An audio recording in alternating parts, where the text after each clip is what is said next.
Good afternoon, everybody. Hoping you're having a good day, and that lunch is something that we can all partake of very soon. Matthew, it's good to have you. You're on the road. Good things are going on with your family there. That's great Mhm. news.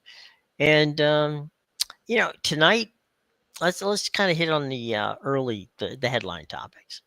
Um, Tonight's opening night for the NHL. Mhm. They've got a triple header on, which for those of you who are puckheads, we got some games for you finally that matter. The Blackhawks come to all of these games are on ESPN, beginning at 5 and ending at 10, and then there's a game at 10:30 as well. You got the Blackhawks and the Panthers. The Panthers, of course, coming off two back-to-back Stanley Cup championships. You got the Pens and the Rangers. That's your 8 o'clock game on ESPN. And then finally, you have the Avalanche and the Kings. That's a 10:30 start on ESPN. So hockey becomes, gets underway tonight. And we wish them all the best, as it's going to be a crazy, crazy year. I don't think that the Panthers are definitely locked in. I think that there's going to be a lot more competition. This may not be a good season for them to come back, but we'll see. We'll follow that along. Um, One other thing, the race finally, the sale of the race finally culminated last week. They met the press. The ownership met the press today. Not much in the way of overwhelming information, just as you might expect for a first time press conference. It's who we are and what we want to do, and dodging and weaving any substantial questions as possible, which frankly, if I were their PR people, I wouldn't want to do that either. So can't blame them for that. Um, Baseball, my friend. Last night, some wacky action. Um, as the Cubs and the Mariners are closing in on elimination. Yeah, I think we got the NLCS pretty close to wrapped up yesterday Yep. with the Dodgers and the Brewers taking 2-0 leads. hmm Like the Dodgers more than the Cubs, I guess, hmm or more than the Brewers, I guess, because the Dodgers are going back to their place where they have to play the next two. So there is that aspect of it for the Cubs where like they're going back home. Maybe they can pull out some magic. I don't feel good about it. I don't think it's going to happen. hmm It's of the three divisional series, three of them are two, or of the four divisional series, three of them hmm are 2-0 holes right now. hmm And the only one that you really feel good about anybody getting out of is potentially the Yankees, and that would be because of their pitching. Right. So we'll see how that works itself out. Um, Today's games. Let's check it out. Um, Today in the where are we going? The ALDS. That game's 8:08 p.m. Toronto and the Yankees. That's on FS1, and then again, I'm just trying to find where they. The That's the Mariners, only game the today. Mariners and Tigers play at 4:08 on Oh, FS. they do. Okay, sorry, I didn't see that. Okay, so there's your baseball for the day, Mhm. and we'll see how it plays out. Um, and let's have some fun. We um we talk a lot of college football. Now, one more quick thing. Um, the ending to the Monday Night Football game. That was a Keystone Cops kind of ending. That was really wild. Mhm. Um, you know, um, kudos to Trevor Lawrence to be actually able to trip twice and still end up scoring. Once, of course, was his guard stepping on his foot. The Mhm. second time, it was when he was backing up and he accidentally got swacked. Yeah. So, fortunately, for him, nobody on the opposing team touched him. Yeah. The Chiefs didn't touch him, and he got in there. And so I don't think we're ready to necessarily end the end conversations that the Chiefs can make it to the Super Bowl, but it's going to be a whole lot harder than it has been for them in the past. Yeah, and like I think you start last night more talking about how good the Jaguars are probably Hmm. because like they did that on defense. They were missing Trayvon Walker, Hmm. who a key piece on the defensive line, and they looked really good overall. They had some problems with the space that Kansas City was creating, Right. predominantly in that second half, not really getting home a whole lot. Right. But when you're able to score with them like they did, Hmm. and you keep the turnover margins level, then you can still win football games like that. Hmm. So I think Trevor Lawrence avoiding it, obviously he threw the one pick, but when you got one back, that's fine. Like it's something that's workable. Hmm. But him not making the big mistake, and really he made two really good throws on that Hmm. final drive to go along with that run. I was really impressed with the throw he made down the sideline to Brian Thomas Jr.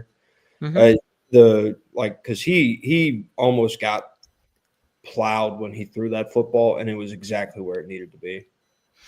Liam Cohen, who is the new coach there, was Matthew Stafford's quarterback coach for 2 years out in Los Angeles, Mm-hmm. and then he became the offensive coordinator for the Buccaneers last year, and then of course now he is the head coach of the the Jaguars.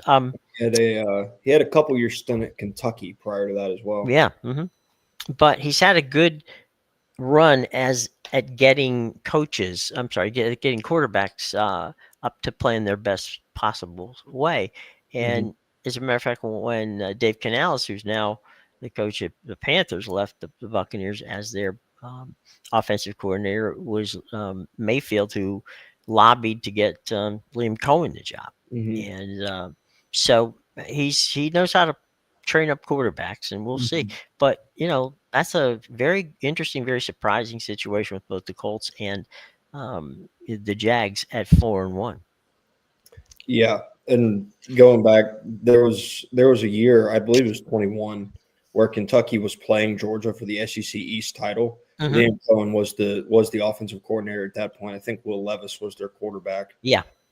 So he's literally been successful no matter the rank where he's been. Hmm. He's got it. He's got it down, and that's it. If you told me two teams were 4-1 Hmm. to start the year in that AFC South, I maybe could have given you the Jaguars as Right. one of them. Like that would have been understandable given their talent. I don't think anybody would pick the Colts. No. It's just what Daniel Jones has done this year has Hmm. been nothing short of remarkable, Yeah. and really makes you question a lot of the things going on in New York. Yeah. On both sides of the of Metropolitan MetLife Stadium, there, Mhm. Giants and Jets both. You got to wonder what the hell's going on over there. Yeah. Um, let's have some fun. We've got college bowl projections. I'll run a few by and see what you think. Um, and then yeah, so there we go. All right. Um, we will tell you what. Let's start with a few of the regular bowls.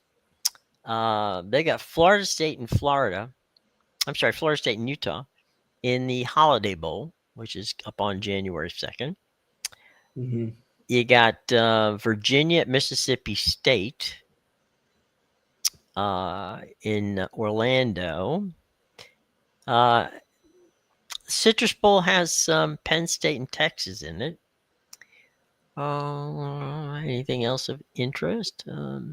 Clemson, Oklahoma in the Gator Bowl. Interesting. Let's go to the big ones, the ones that count. These are the playoffs.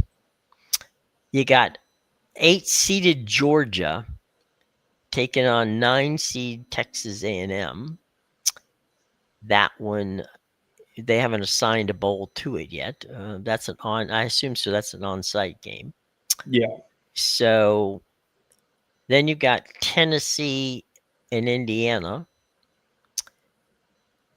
That's a 7-10 seed.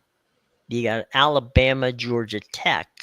That's a 6-11 seed. And you got Texas Tech at USF, or USF at Texas Tech, I'm sorry. That's a 5 and a 12 seed. That's your first round. The buys are Oregon, Ole Miss, Ohio State, and Miami. And they have, interestingly enough, They have Miami playing at home in the Orange Bowl in the quarterfinal match, and they are the 1 seed. The 2 seed Ohio State is in Pasadena. They would play in the Rose Bowl. Number 3 seed would be Ole Miss, which would be in New Orleans at the Sugar, and then the 4 seed at the Cotton Bowl out in Jerry's World in Arlington. That would be the other quarterfinal game. Hmm. So their top 4 seeds are Miami, Ohio State, Ole Miss, Oregon.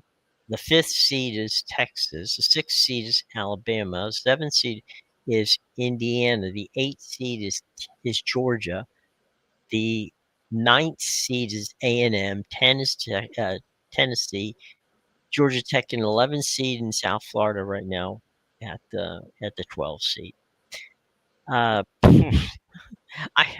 This is one of the fun things about it is it's interesting to talk to about it, but I don't know where any of those teams are going to be come January 1st. Just starting off, the Miami at 1 would make sense because you look at Miami, they have the easiest road to go Right. undefeated.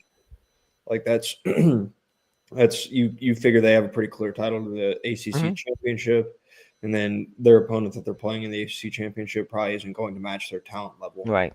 Understandable why they're at 1. The one that I find interesting is Ole Miss at 3 based on these Hmm. projections because that means that Ole Miss has won the SEC.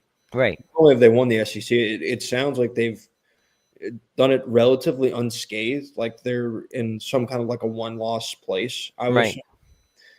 barring chaos, which Hmm. can't happen. Did happen last year where 2 lost Georgia was the 2 seed. Now, granted, part of that was because of the way that seeding was last year compared to what it would be like this year, Hmm. and that's really. And then the other one is like you're just saying that you think the Big Ten's top is better than the SEC's top, which is, by my account, true right now. Hmm. So you're giving Oregon the 4 seed. Yeah, yeah. Oregon, the 4 seed is makes sense, but just looking at it, run through this. So Hmm. they've got Ole Miss as the 4 seed. Ole Miss has trips to. So they're playing Washington State this week. Hmm. Next week they go to Georgia, and then the week after that they go to Oklahoma. Hmm. And that week against Oklahoma, you would assume they have John Mateer back. Right. So they are by no means, I'd say, out of the thick of it. But with the way they looked, it's understandable to see why you would have Ole Miss winning the SEC right Hmm. now. They're the only one that feels like they're at the top without a blemish in terms of that conference. I would flip Ohio State and Oregon. I think Oregon's a better team. Yeah, no, I think that's fair. I I like Oregon's quarterback better. Like Hmm. Julian Sand is good, but we haven't seen Julian Sand play an actual football team and like Right.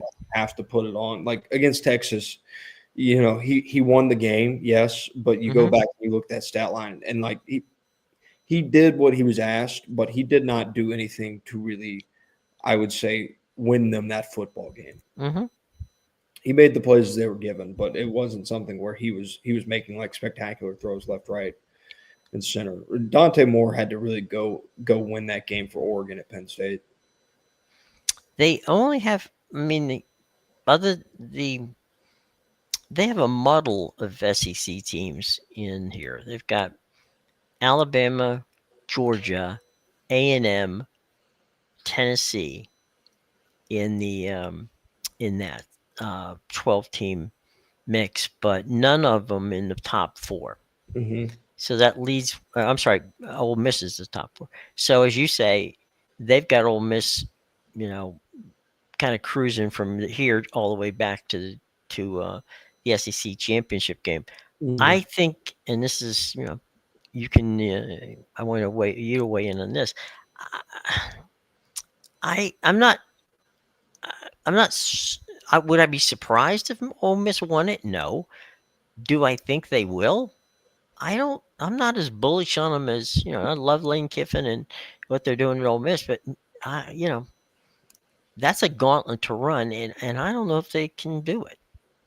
It, it is a gauntlet to run in Mm-hmm. a sense. Like they have the two ranked games after they play Washington State this week Mm-hmm.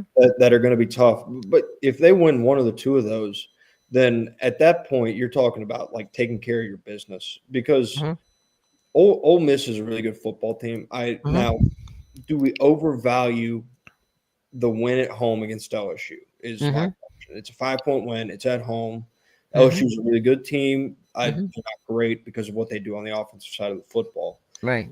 Do you overvalue that win, and which seems to be what they're doing? Mm-hmm. Because I think like the hardest part with predicting who wins the SEC is the fact that there is not like that distinctly better team that's a tier above. Mm-hmm. You look at Ole Miss's schedule, and when you get in when you're like looking at the conference games specifically, because they have Mm-hmm. Washington State this week, they'll play the Citadel later in November. Mm-hmm. But at Georgia, that's a game they can lose. At Oklahoma, that's a game they can lose. South Carolina at home, that's still a game they can lose. Florida Mm-hmm. at home, that's a game they can lose. And Mississippi State on the road is a game that Right. they can lose. Like without that, you're just hoping that you've nailed it right, like the Right. pieces gel, because these are all teams that can beat Ole Miss. Will Mm-hmm. they beat Ole Miss? I'm not at all calling for that, but it's within the realm of possibility for it to happen. It's within the realm of possibility for them to lose too. hmm And I would say, in terms of like a prediction based thing, is if you're making a prediction right now, you're banking on a team that hasn't done it, which Mm-hmm. there's not anything wrong with that. Like new blood seems to enter the Sure. sport every year, but if I'm looking at the schedule, like Alabama's my pick right now to Mm-hmm. represent the SEC. If it were in the top, like if there's a world where the SEC doesn't have somebody in the top four, Mm-hmm. like that is a realistic world depending on how they Right. beat up on each other. So, but if I was to pick a team from the SEC to be in the Mm-hmm. top four right now, it's Alabama. Yeah. It's interesting. They've got two ACC schools in Tech and Miami. They only have one Big 12, and that's Texas Tech. Mm-hmm. Um, is I guess I mean I think Georgia Tech's a good football team, Yeah, and I think that they're certainly playoff. You know, they got the potential. Let's put it that way, of being playoff eligible. No question about it. I love the fact that South Florida's there, but that may not happen either. Um, I'm wondering if they're undervaluing the Big 12. it's possible, but you're also looking like I said there's a scenario where there's no SEC teams in the Mm-hmm. top four. That seems to be the scenario they're working on for the Big 12 too. Is Mm-hmm. the fact that there's just so much parity within that conference Right. that they're going to essentially cannibalize on each other Mm-hmm. eventually and take out most of your top contenders. And that right now, as they have it correctly, because right now Texas Tech does feel like they're just a step above everybody else in the Big Mm-hmm. 12. I wouldn't argue with that. I'm curious, and the parity is one thing, okay, Mm-hmm. but and this is what gets me in trouble with my Big 12 fans all the time, and that is they don't have a household name there. You Yeah. know, you look through this whole thing again, taking South Florida out of the out of the mix, Mm-hmm. much as it pains me to do so, but I will do it for this situation. That you have Miami, Ohio State, Ole Miss, Oregon, Texas Tech, Alabama, Indiana, Georgia, South Florida, Georgia Tech, Tennessee, A&M. With the exception of South Florida, probably Indiana, um, everybody else in there is a bona fide, you know, named program. I mean, they've all been there before, done that before, um, and are definitely the blue bloods of college football. I would argue Ole Miss probably doesn't belong in that same category. Okay, fair enough. But I'm just saying, at least you know Ole Miss's name. Yeah, no. Well, And I think back to Texas Tech. I think Texas Tech, if they were to get in, they have a brand name. Obviously, Mhm. it's not as strong as some of the other ones you've listed. Right. But when you like specifically when I think of Texas Tech, I think Mhm. of obviously you got Michael Crabtree, Mike Leach, all that Mhm. stuff. Like they've got some tradition now. Mhm. Obviously, their most notable alum is Patrick Mahomes currently, Sure. but like Texas Tech has the brand. Now, granted, you're not like the brand power that a lot of those other schools present is going to be worlds different than what Texas Tech can really anybody in the Big 12 can put out. Mhm. Like I think probably your biggest brand in the Big 12 right now is Colorado, and that's because of Dion. Uh-huh. Outside of that, you're working with Arizona State's good because they made it last year. Like Mhm. that's really where you're working with on brand image there. But outside of that, there's not a lot. Yeah. Can you hear me? Yeah. Okay. I can't see me. Anyway, let me pop back out and pop back in. All right. Talk a little bit about um, the Big 12 as you see it, and I will be right back. All right. Yeah, the Big 12 it just has it's got a problem of mediocrity on the middle level, and there's not a lot of separation from the top. Like your bottom to your top, there's not enough separation from those two rungs where your top can get beat by your bottom on any week. Not that inherently it's a bad thing. I think everybody wanted parity in college football, and that's what you were really ultimately hoping to get out of college football. Mhm. But it's been detrimental to the Big 12. Yeah, and I think that the four corner schools that they picked up from the pack, and we're both fans of Arizona State. Hmm. We like Utah, but I mean, a lot of this is um, programming for television. Hmm. Can I sell Texas Tech? Can I sell Kansas? Can I sell Utah? Can I sell any of these schools in that conference uh, by themselves? You know, are Hmm. going to bring me in a rating situation? Yeah. And and that's I think the issue with the Big 12. They don't have anybody who everybody knows, outside of college football, that is a Mhm. consistently good college football program. Yeah. And again, that's not throwing shade on them. It's the fact of the matter of when you lose Oklahoma and Texas, and they are your bellwethers, you know, that's going to be a problem. Yeah. Like So, I mean, now, if you look at Georgia Tech, who earns it, right? They would earn a place there, and Miami. Those are two teams you can sell. yeah. I Yeah. just don't think that the Big 12 has that. You're right about Texas Tech. Okay, Mhm. you could say the same of Baylor. You could say the same of BYU. I mean, there have been times when they have been relevant, Yeah. but they're all in a conference right now that as you said, and I agree, they cannibalize each other. They beat up on each other. Um, but they're hard to sell outside of their own footprint. Yeah. Yeah. They really are. I think part of it is, if I were to guess, I would say the Big 12's probably been a little bit disappointed in Utah because when they joined the conference a couple of years ago, everybody's like, "Well, Utah is just going to run that conference." Like the way they had dealt with the Pac-12 and how they Hmm. performed in the Pac-12, everybody thought they were going to run that conference. I don't know what happened to Cal Whittingham and his system when they got over there, but something changed because like the Utah now hasn't looked like the same Utah of like 21 and 22, even 23 for that matter. Yeah, I we'll get somebody from Utah come on and talk about it. The problems they've had, um, oddly enough, some of the things that helped them become relevant in the Pac-12 Mhm. was their academic situation. When they moved to the Big 12, that became a detriment to them. Um, Mhm. and Kyle Whittingham's situation of being able to get the students, it's hard it's hard to say this, but I'm going to do it anyway. If you're playing in a Pac-12, you can get athletes, and you can get we said Winningham doesn't need 4 and 5 star, and he doesn't. But the perception of the conference that they were in, the Pac-12, was a much higher perception of what quality was than the Big 12.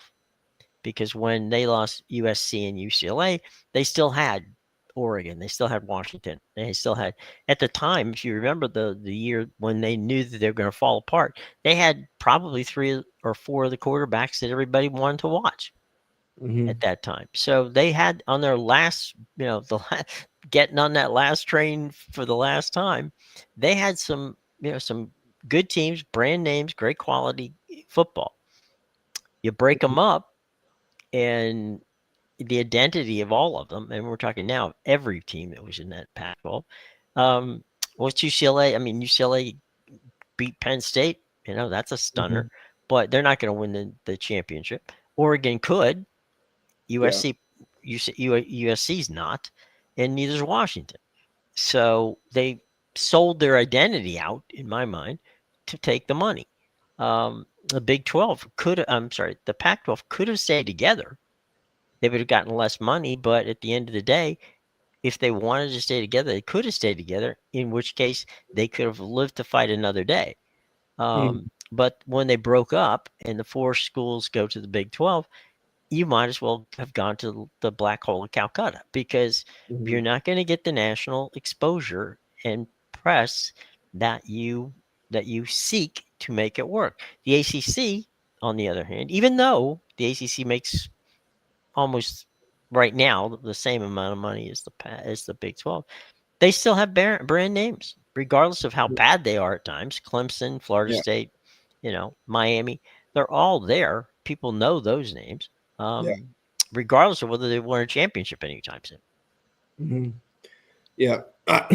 I am curious because it seems like a lot of the programs, at least when I'm thinking about the ones that joined the Big Ten, a lot of them feel like they're in worse places now since they've joined the Big Ten, with the exception of Oregon. Oregon's the lone exception. Right. Washington, I think we can acknowledge the fact that Kalen DeBoer probably had a lot to do with the success there, and that's probably a reason that they're not on the same caliber that they were out there for those 2 years, really, that DeBoer was there. UCLA, they have problems top to bottom. We've talked about that, but USC is also not in a much better space. And I think back to where they were, specifically Washington, and I think that's probably a little bit of bias to do with the coaching too. I don't necessarily just immediately connect Washington's success was because of Kalen DeBoer. Now, should I? Yes, I should, but it's still they're not at a really high level competitive place. No, go ahead. I was just going to say you can see some of these other schools that had made the move struggling, with the exception of Arizona State. Right. The other thing too, if you track back in history, right? When the ACC cannibalized the Big Ten, the Big East, and took those teams in, Miami hasn't won a championship since then. God knows Syracuse, Boston College. I mean, everybody they brought in. I think Pitt's the only one that actually won a conference championship in the last 10 years. And that was in the COVID era. So moving doesn't necessarily mean that it's going to help you. And I think that's one of the things that the SEC has stayed very true to its footprint. So I think that, when people start talking about, well, who are they going to take? Are they going to take, are they going to take UNC? Are they going to take Florida State? Are they going to take,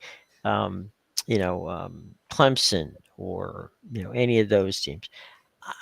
I don't, more sometimes is just more.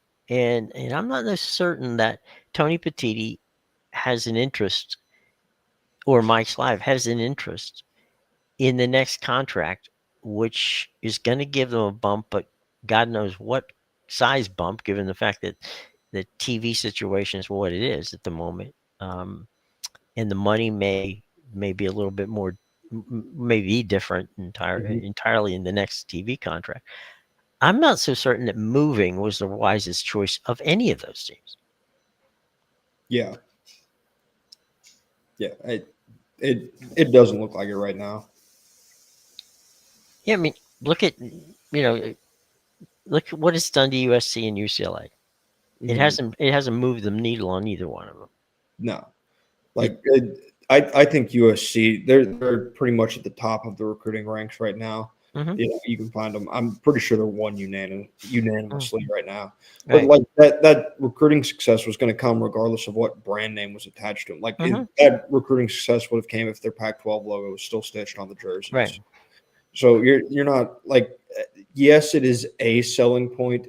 I would say in terms of USC and recruiting, it's not the selling point by any Mhm. measure. No, and by leaving the footprint and trying to make a national brand, which is what they did. Hmm. Um, I don't. I if when you think of Big Ten, you think of two schools: Ohio State and Michigan. Yeah. Everybody else. Okay, yeah, we know who they are. Penn State, even. Yeah, Big Ten. Um, but you lose your identity when you're Miami and you were a beast in the early days of the Big East, and now you're just another team in the ACC. Yeah. And you're playing teams that nobody in Miami wants to see. Yeah. You Yeah. can't tell me that if I'm a USC fan, I want to see Maryland come out and play me. No.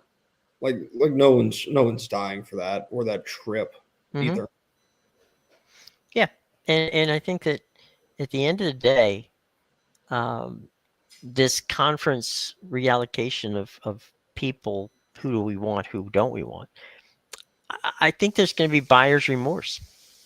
I think that you can want that to happen, right? You can say, I want to be with the big boys, or I want to play in the Big Ten, or I want to play in the SEC, or whatever. You're still going to have teams in all those conferences that are not going to put the money that you got for getting there into their program. Hmm. We talked a couple of minutes ago about UCLA. UCLA's athletic department is an absolute shambles. Okay, there's no money that you could give them $100 million for the next 10 years, and they still wouldn't get it right. Hmm. So, it's management of what the assets are that you get from you know, let's take it off the field for a sec and put it in the athletic department. These teams are not gonna, Indiana. I'm absolutely not only surprised but pleased for them. They had two back-to-back seasons so far that have proven that they have invested in their program. Yeah. But where's Purdue? Where's Wisconsin? Where's Michigan State? Where are the other Big Ten schools? It's still the big two, and the rest of them are Hmm. irrelevant. Yeah. So you move to conference, USC and UCLA, Washington and Oregon, where you're not, even if you succeed, let's say Oregon succeeds and has a 2 or 3 year run, are they going to be the face of the Big Ten? No, they'll No. never be the big face of the Big Ten, because it's always going to be Ohio State and it's always going to be Michigan. Hmm.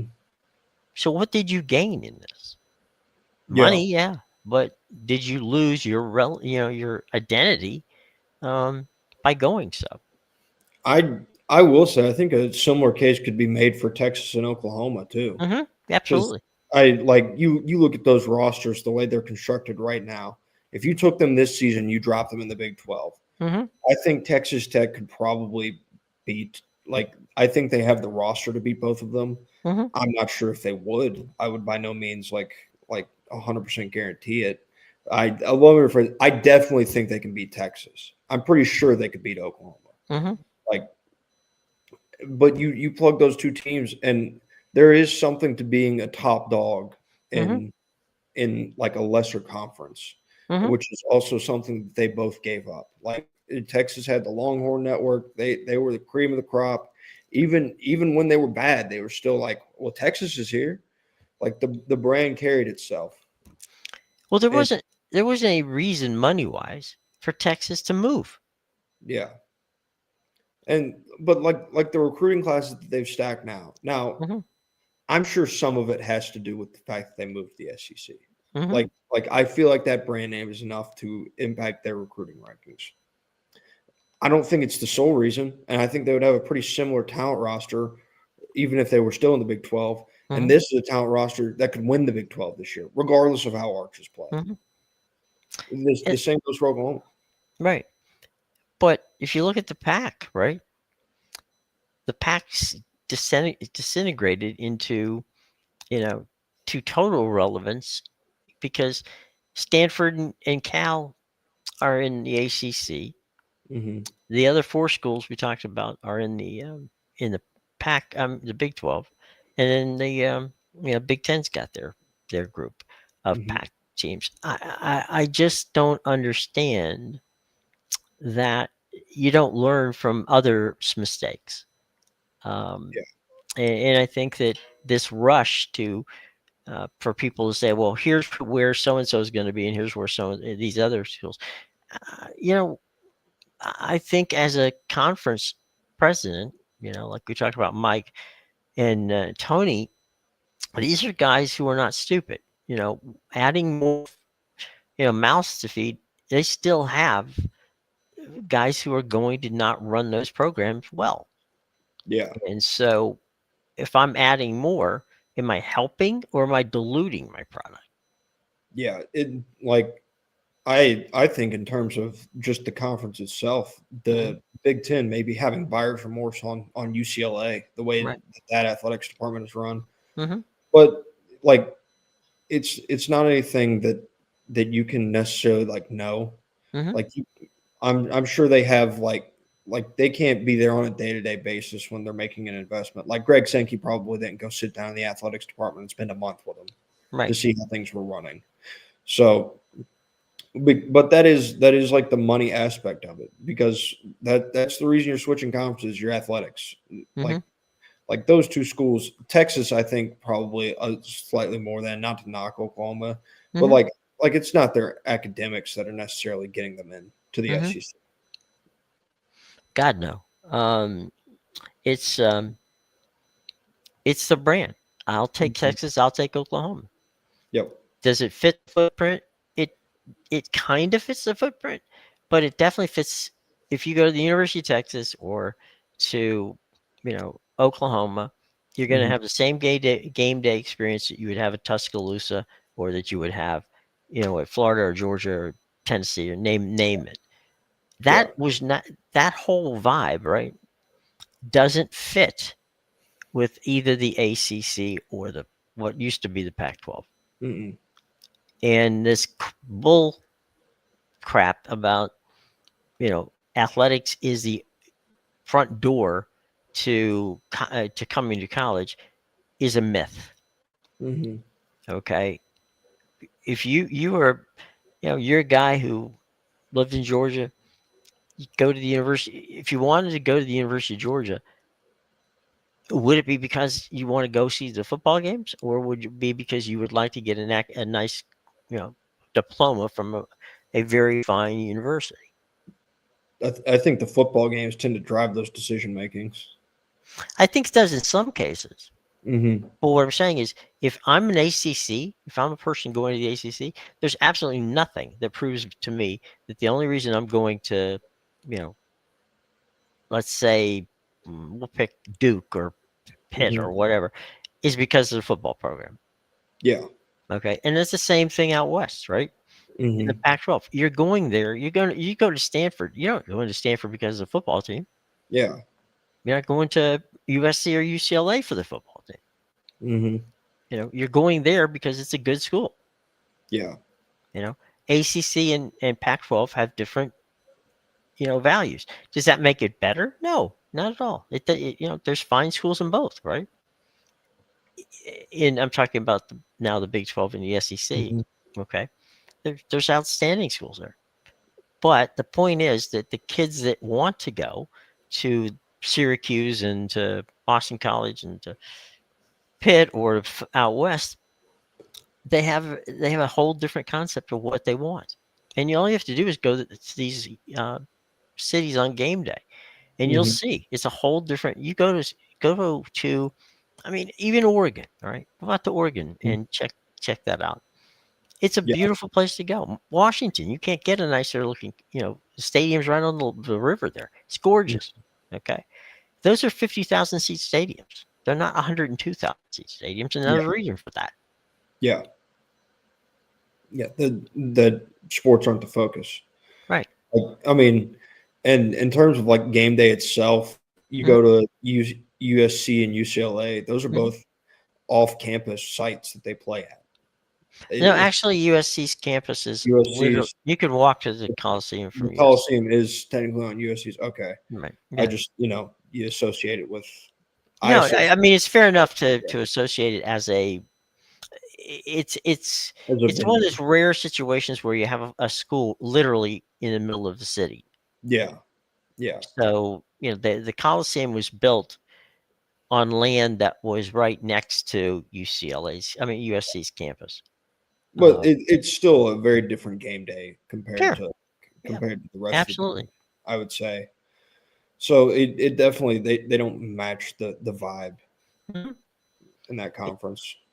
Again, yeah, because, game day at Stanford, game day at Cal, game day at, you know, even at the high levels, which we said, Oregon and Washington, it's just not the same. And it's not the same because they don't have the same, you know, passion for college football, or college sports in general, Hmm. except for the Olympic sports at those universities. It Hmm. doesn't mean that they don't play well or can't field a good football team. It just Yeah. means that, the kids are not going there for that particular reason. Yeah. And to and I think that's what USC's finding out. USC's finding out that, guess what? Those California kids who wanted to go to USC are now going to Arizona State. Hmm. I mean, I've spoken to people out there. LA's lost a ton of kids to the Arizona schools. Yeah. You know, That's which which Go ahead. I was about to say that has the aspect of like I want to get away from home, Sure. and this is the closest thing to home that's also not close to home. So they wanted a home away from home. I think Right. partially helps their recruiting in that aspect. Well, it's kind of like if you are a fantastic player and you are, over in Alabama, okay, or in Florida. Mm, It's not hard for Kirby to to talk me in to going, given the fact that my family is about an hour and a half, 2 hours away. yeah. I can still go and see me because, again, we're talking about the footprint. Hmm. Um, I can be recruited USC, but my away games are not going to be something my parents or family can go see. Yeah. They'll see me on television, but they're not Hmm. going to see me play up, in the stadium. So I Yeah. do think that recruiting wise, um, help helps some teams and hurts others. And you find out that, I mean, look at how many kids go out of Southern California now that didn't before go out of Southern California now to go play in the Midwest and the East. Yeah.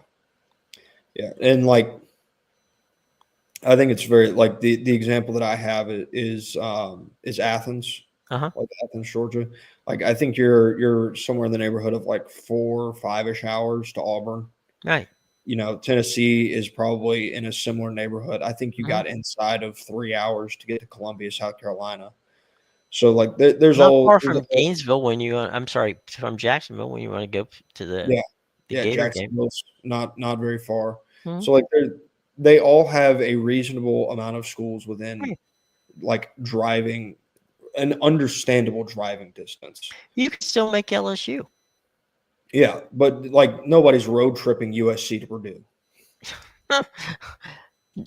Not unless they have a week to drive across country. No. Yeah, yeah, like it's not something that's feasible. So I think that does help in the footprint, and it's not something that can be like replicated. Like out west, it's Hmm. you can't really replicate the distance Hmm. disparity that the SEC and the original like some of the more original Big Ten teams have in that like close tighter knit area. So I would say that definitely probably provides a boost in their recruiting. I'll give you this one. Um, I think that there is one of the Pac-12 teams that's just now in the in the Big 12 that has a game day, and that's Utah. If you Yeah. go to Utah, it has a game day feel. Hmm. Colorado didn't have a game day feel until Prime showed up, Yeah. because no one went to the games in Colorado. Yeah. I mean, it's a gorgeous place, but nobody went there. You go to a game day at Utah, and it feels like a Big Ten or an SEC game. Yeah. And that's because, frankly, there's no professional team in Utah. Hmm. So this is their professional team, Yeah. and on the other side of the area, BYU's the same way. A Hmm. little different from Utah, but definitely a game day experience. West Virginia has it in the Big 12, but Hmm. West Virginia was not a Big 12 team to begin with. So it's odd because, again, we're doing stuff and we're talking about it, and that is that Washington is playing in Seattle, UCLA and USC are playing in Los Angeles, Berkeley and Stanford are in the San Francisco Bay Area.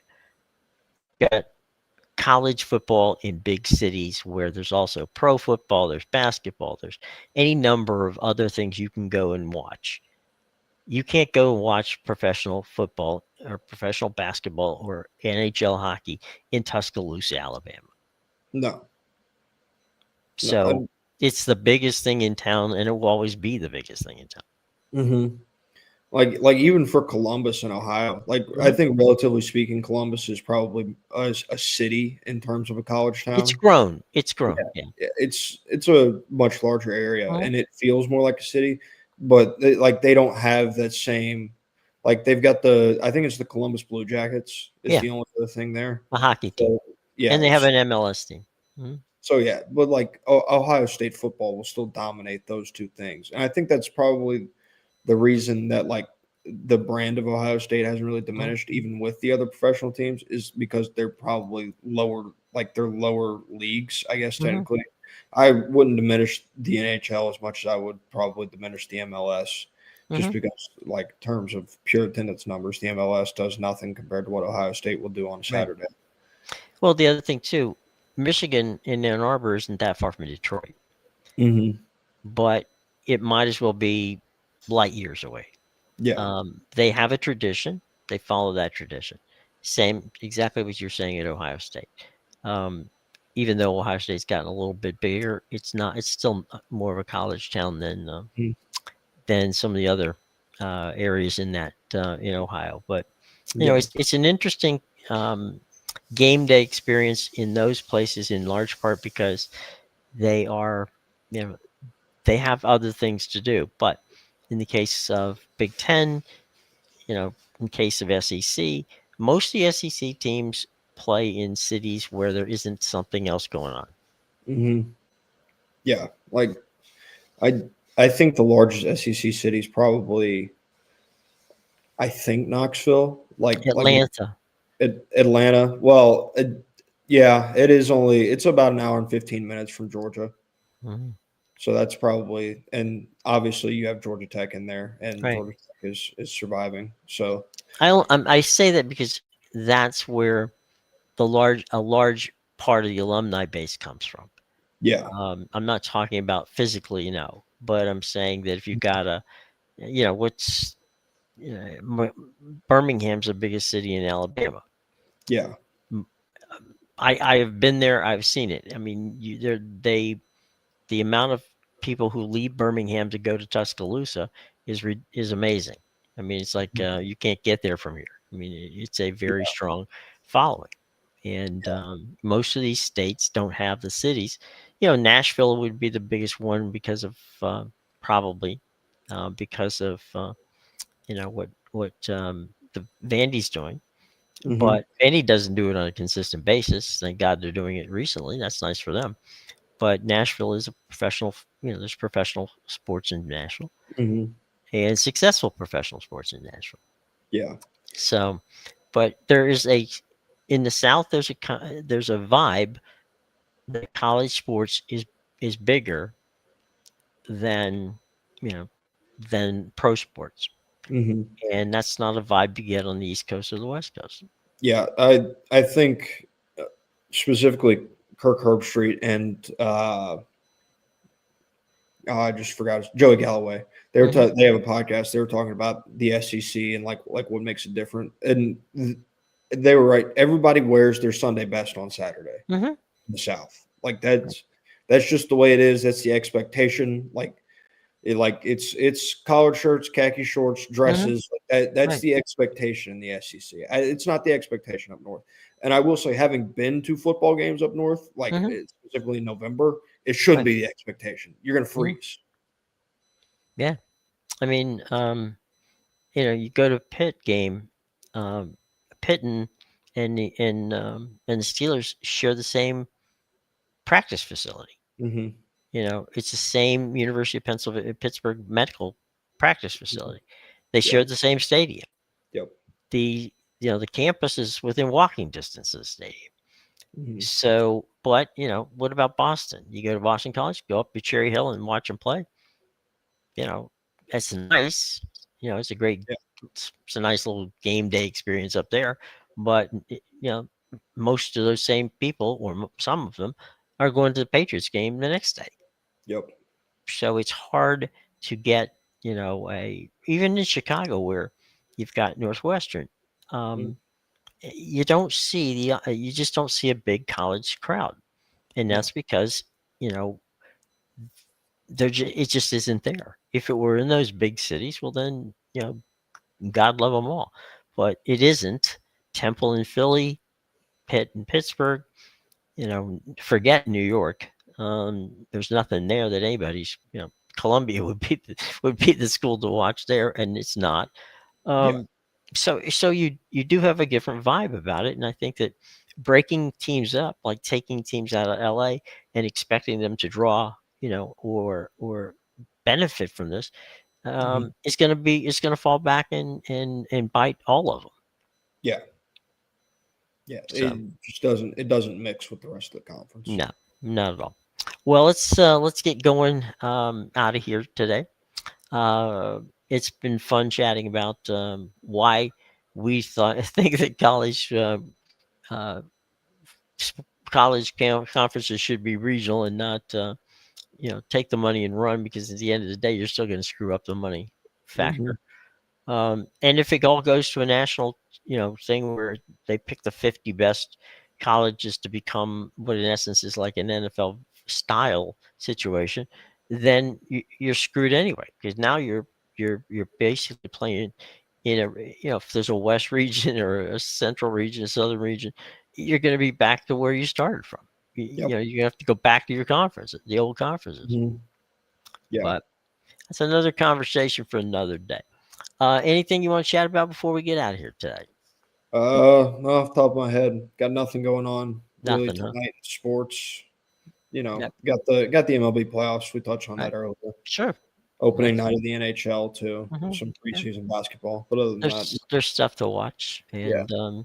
and hopefully you'll have an opportunity to see it, and we'll comment. Tomorrow's Wednesday, so we'll check out some of what's going on Wednesday. We start the ramp up to the college football weekend, and it'll be fun. So Matthew, thank you very much, my friend, and Enjoy. thanks to everybody else who joined us here today. We always appreciate you coming by. Everybody have a lovely day. We'll see you tomorrow.